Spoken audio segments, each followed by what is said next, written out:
The Search Podcast USA Edition series is sponsored by PGC. PGC are the longest serving employer of record in North America and can compliantly engage contractors across both the US and Canada on behalf of staffing and recruitment businesses. Our turnkey solution offers a unique access point to the largest staffing market in the world. To find out more, visit us at pgcgroup.com. Hi everybody, welcome back to a new episode of the Search Podcast. I'm Elliott Manning, the Managing Director of Cayman Recruitment, and back again for another episode around all things US. This week I've got someone who I believe is in LA and has been for quite some time, but I'll let you take away an introduction, mate, and tell everyone who you are. Great, thanks, Elliott. Yes, I'm James Canosa. I work for a firm called Evergreen Talent Partners, which is a renewable energy engineering and development brand of Stott and May, the group. And yeah, based in LA. I've been out here now for coming up 6 years. I hadn't worked for the Stott and May group until I moved out. I actually identified Stott and May as the sort of firm that I'd like to work for that had a presence in LA, and that was where I sort of joined the dots. But yeah, six or so years enjoying the weather. Awesome. Nice stuff. So you've not moved anywhere else? You've just always been in LA? Always been in LA. Yeah, we had some my wife's sister has lived in LA for a very long time. We've always come up, we've got family in other places like Miami. So visited lots of America, but LA only for living. Fun. I guess I ask everybody this that's moved over to the States, but how was and we'll get this out of the way before we get into the nitty gritty, but from a personal perspective and relocating to the US and now being settled clearly in LA, how was the whole transition and move for you, but just getting up and doing that? It was pretty smooth. I guess, I was in London before and I love London, but it wasn't about leaving London. It was about the opportunity to be somewhere else. And it was always going to be LA if it was going to be America. So actually the transition was pretty smooth because we didn't have, my wife and I didn't have huge responsibilities left in the UK. We didn't have kids then, we do now. So it was a pretty easy move. My wife's a US citizen, so I could get a green card, so that also makes it easier. And then we've got family here, so very soft landing. We've got friends here already. We knew that we had a bit of a community that was already a bit pre-built. So it was, dare I say it, strategic, which made the transition pretty smooth. And then it's just adjusting to the difference of the market and, what recruitment means here, which is even further, comparatively different to our East Coast counterparts, just because I feel like the further you get away from, let's say, the kind of motherland of recruitment, or it appears to be, is often referred to as the UK, the more freedom, flexibility, different styles and different approaches come in. I think the West Coast brings a lot more true relationship and partnership that also exists in New York and on the East Coast a lot, but sometimes in London it can be a lot scrappier and a lot more saturated, a lot more competitive. Just because, the appetite for how firms use recruiters, therefore how recruiters need to behave to kind of respond to some of those needs, just kind of changes some of those behaviors. So there's maybe an adaptation to that, but that wasn't a bad transition to make. And you've been over there probably dealing with the US as long as, if not longer than I have. What's your, how have you seen the market develop over the years? And now it's becoming, I'm not going to say saturated because the US is so bloody big, but now it's becoming dominated by British firms that are taking over. And obviously the transition that you've seen it from them then until now. Yeah, I actually was on a call with a candidate the other day, for a role with a client, and halfway through the call, he was like, "I've told you this before." And I said, "Sorry, I'm really confused. I think you're confusing me with someone else." And it turns out that he was. I was like, were they just a British recruiter who was calling you about, what you're looking for, and you were explaining to them just like we're having this call? And, I guess that's a good example of just how saturated the US market is with British recruiters. But I think, as you say, it's also massive. There's enough for everyone. But yeah, over the last 6 years, more firms that haven't had a US presence are here. More firms that are maybe touching the US market from the UK are now relocating folks over. Stott and May as a group have been in the US now for 11 years. So, there's, I guess we don't feel that as starkly. We feel it when we're outside, maybe rubbing shoulders with other folks or bumping into British recruiters in places that we're going to. So it's, I think it's drop in the ocean, but there's definitely been, an uptick of that. And I think a lot of it has been maybe that last point around firms that have tackled the US market from the UK and are now making, kind of sensible inroads to kind of land in the US and kind of work from there, more favorable with the hours, etc. And also people wanting those opportunities to, to kind of live and do that job from somewhere else. Before I go into the kind of the detail around your journey and what you're doing now and about the business, like, have you found it more, challenging, I suppose, to bring on business in different ways, shapes, and means now because of the fact that you're up against a bit more competition, or is it even easier now, or is it different in any way? I feel like it's just the cycle of recruitment. I feel, the challenges around, those objections of bringing on clients, I don't think they've really changed. I feel like, there are clients that will find themselves getting hit more than others because they are just a bit more obvious. Maybe they're lower hanging fruit, so they get more, they get bombarded a lot more. But there are still firms that you speak to that have never worked with an agency before, maybe because they've never needed to, maybe because they weren't really sure what that engagement would look like.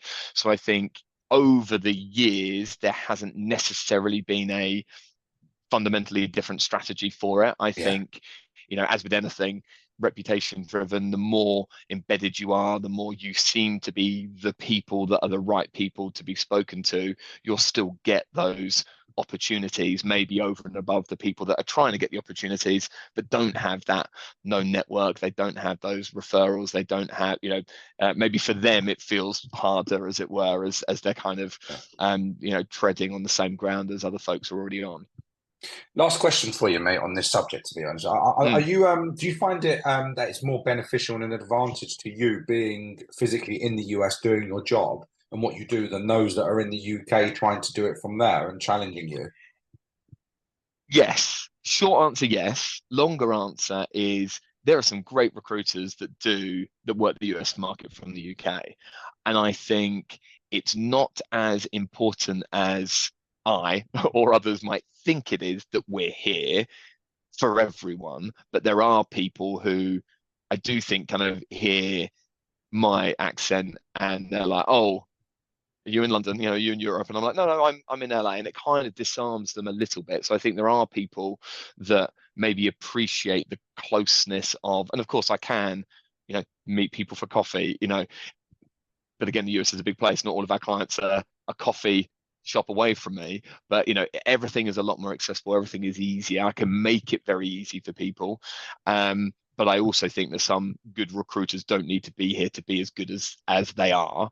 And clients don't need everyone. Not every client wants everyone to be here to be the right partner for them. So, short answer was yes. Longer answer was, I don't know, maybe somewhere in between. Yeah. It's good to know. And I love asking that question just to kind of see the differences and show people the differences around kind of what they're doing against what it could be like if they was to be in the US.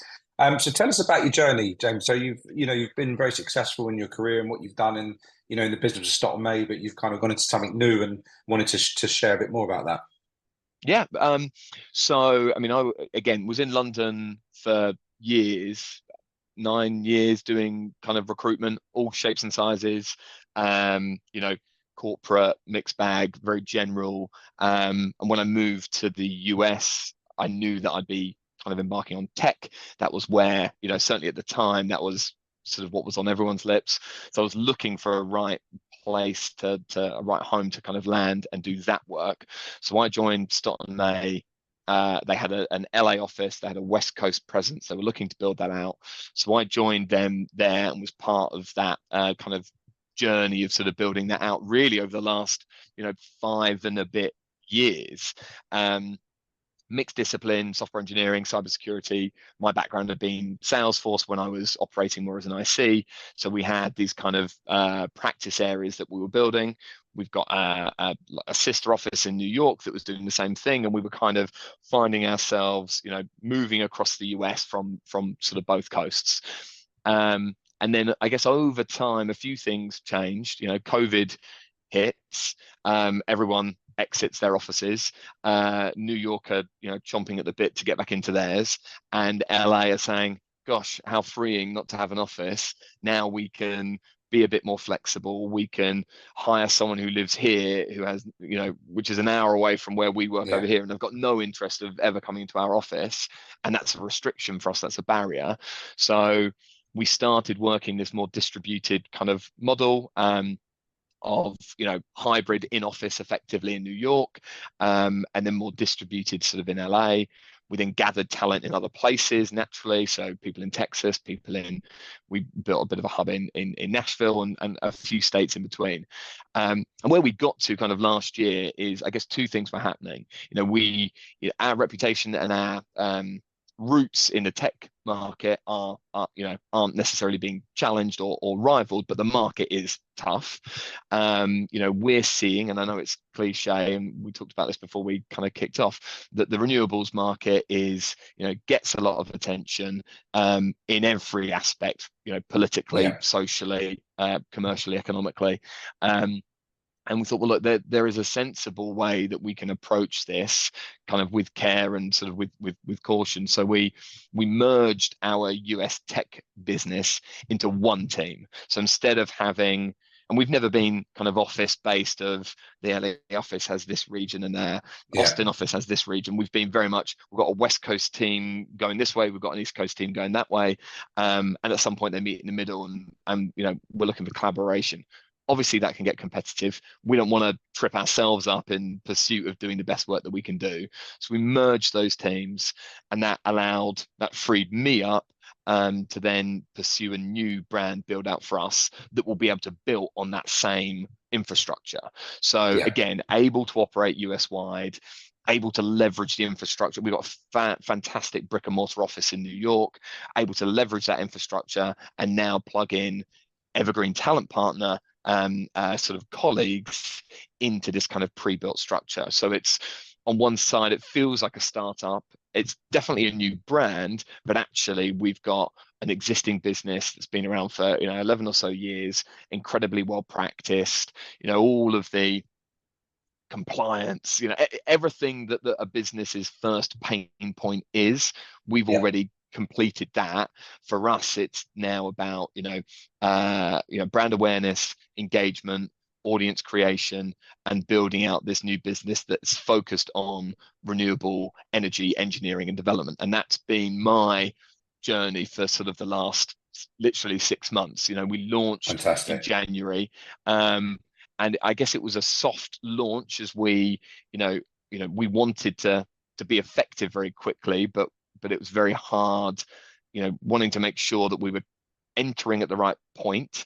The renewable energy space is, in my opinion, 3 times bigger than tech, because even though we're going industry specific, that industry has a tech arm to it. You've got clean tech innovations that are driving climate and sustainable solutions globally.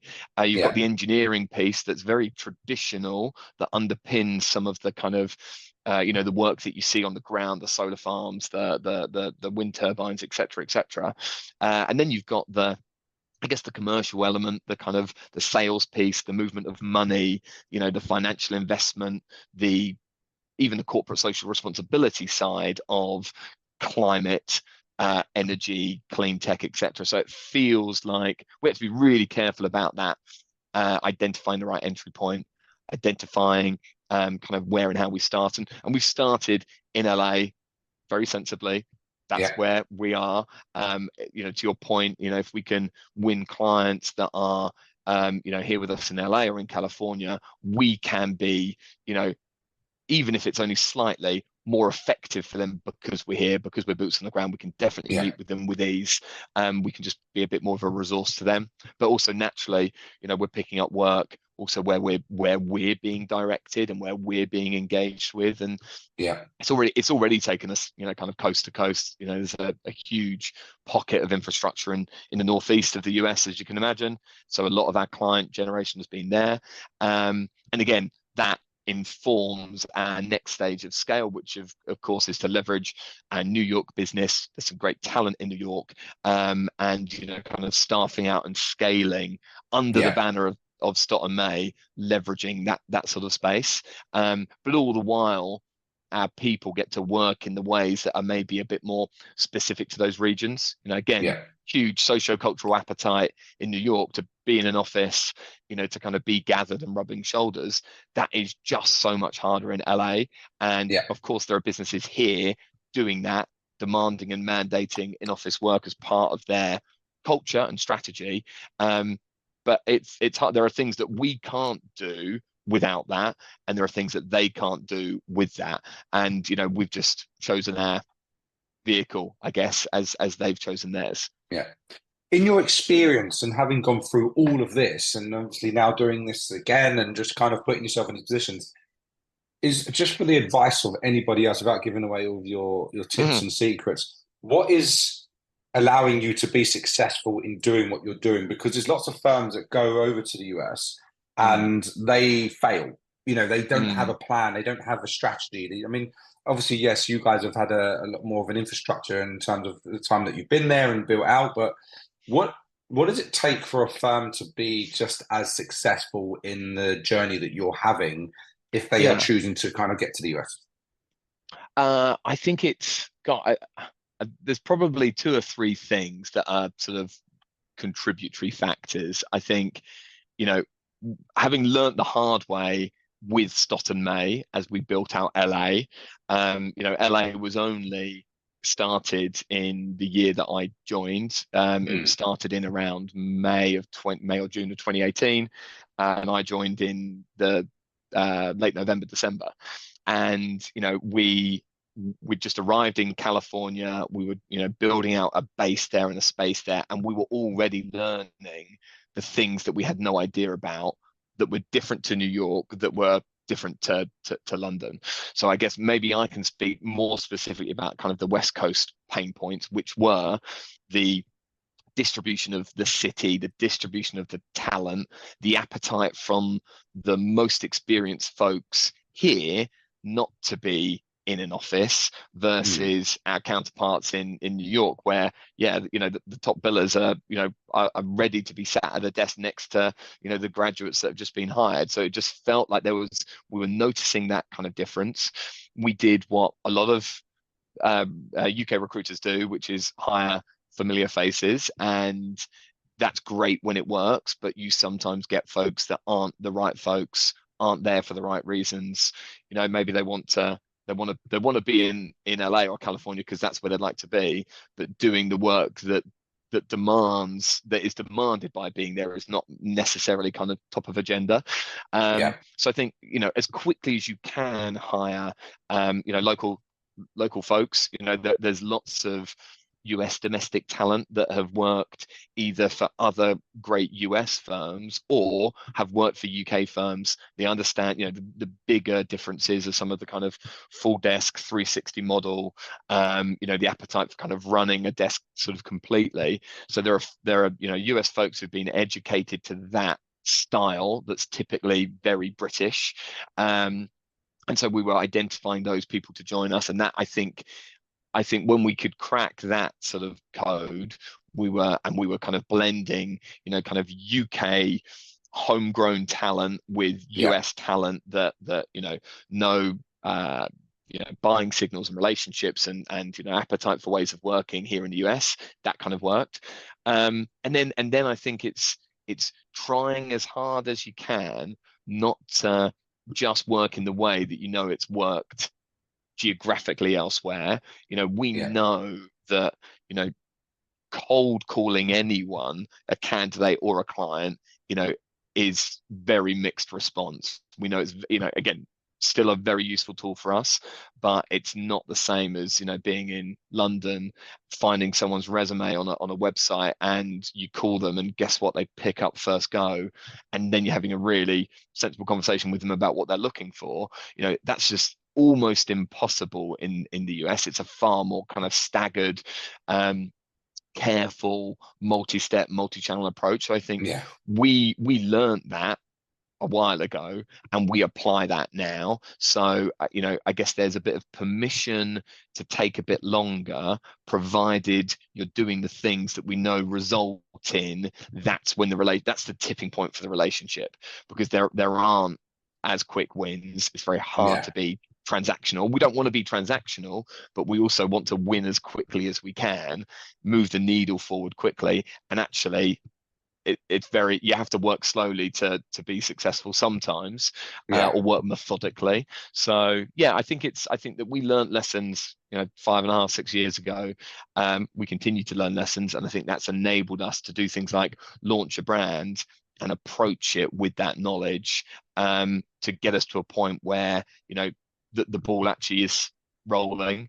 And it would have been wonderful to have had a really quick win in month one, but we weren't, we were doing things that could have created it, but we weren't expecting it. We were doing it by the book that we had written based on our experience.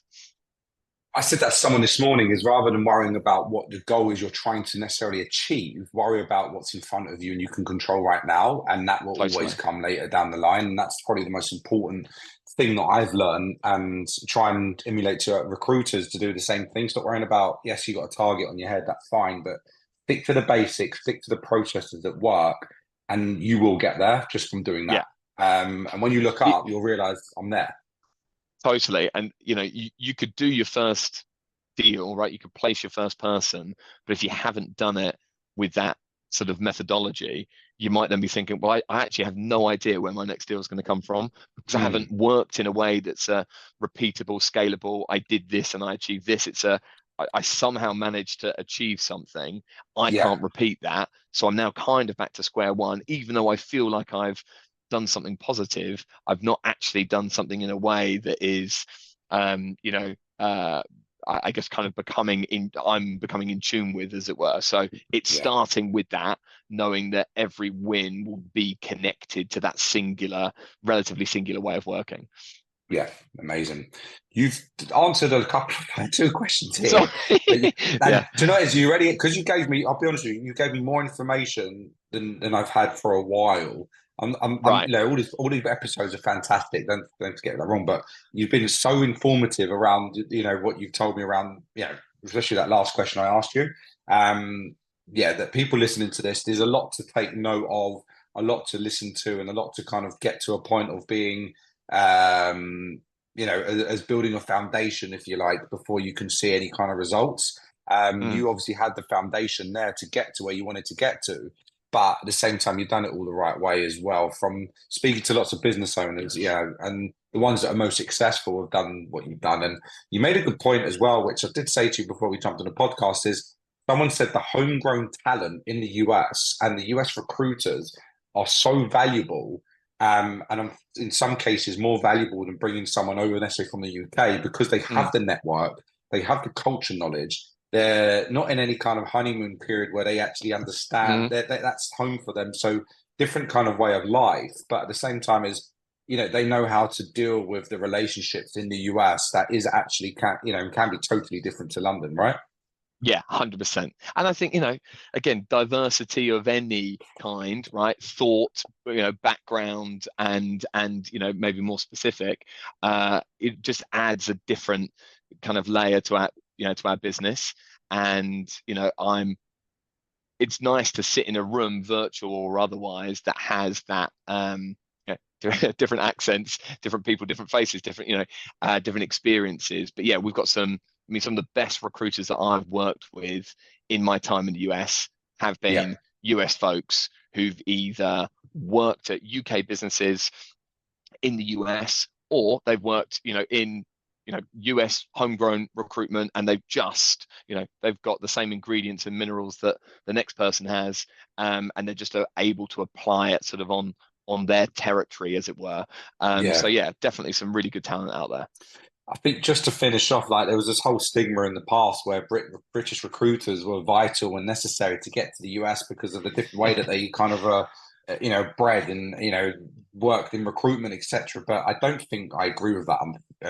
In my opinion, as much as I used to or had seen. And when I talk to a lot of clients, I've kind of explained to them the differences as to why, and it's worked out very favorably for most of them, that they've got what they needed from people in the US. Not to take that away from the UK recruits, because we're fantastic, but you can get the best. You can get the best of both worlds. Is what I should probably say. Yeah, I think so. And I think that the only thing I'd add to that is, and I think it's great when UK firms that are operating globally, internationally, multinationally, whatever, have their firm is a vehicle for that opportunity, right? That you could join a firm that has, for us, for example, for me, a UK roots, but it's taken me to California. That's a wonderful offering for those businesses to have that kind of internal mobility.